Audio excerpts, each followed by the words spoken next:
Isn't it fascinating that invisible radio waves bring text messages, voice calls, and social media content straight to our phones?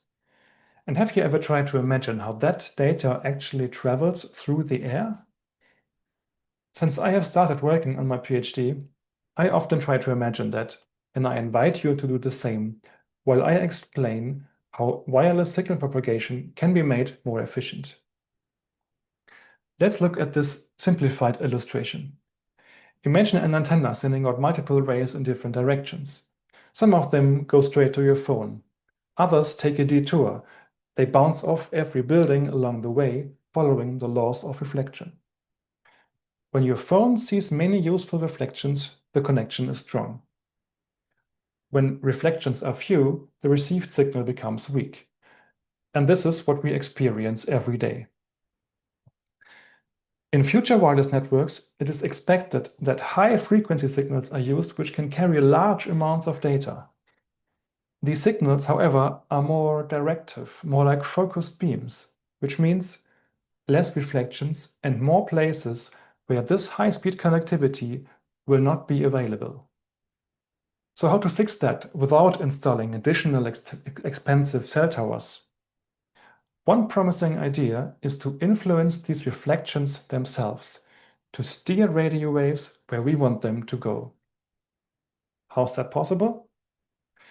Imagine a wall covered with many tiny reflective elements, each controlled by software, which can shape the reflection of an incident wave. This is called a Reconfigurable Intelligent Surface, or RIS. The challenge is to correctly tune thousands of these elements, which can be, in practice, quite complex and difficult to achieve in real time. My research focuses on a pragmatic compromise. Instead of real-time optimization, I look at collections of pre-computed RIS configurations called codebooks. In this case, the configuration complexity reduces significantly.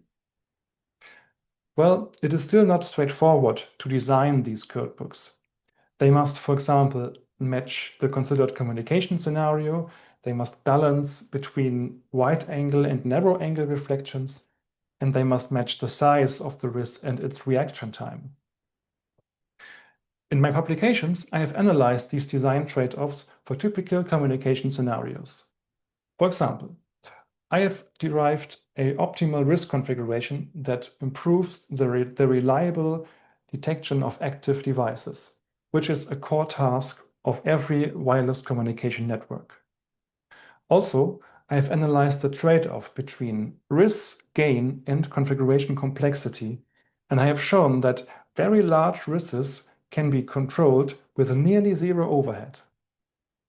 And I have identified how a RIS can operate without any external power supply, just enabled by harvesting energy from the incident signal. Taken together, my research provides valuable guidelines for moving RIS technology towards reality. So next time the signal indicator on your phone shows one bar only, imagine how a RIS on a nearby wall could steer the radio signal directly your way. Thank you.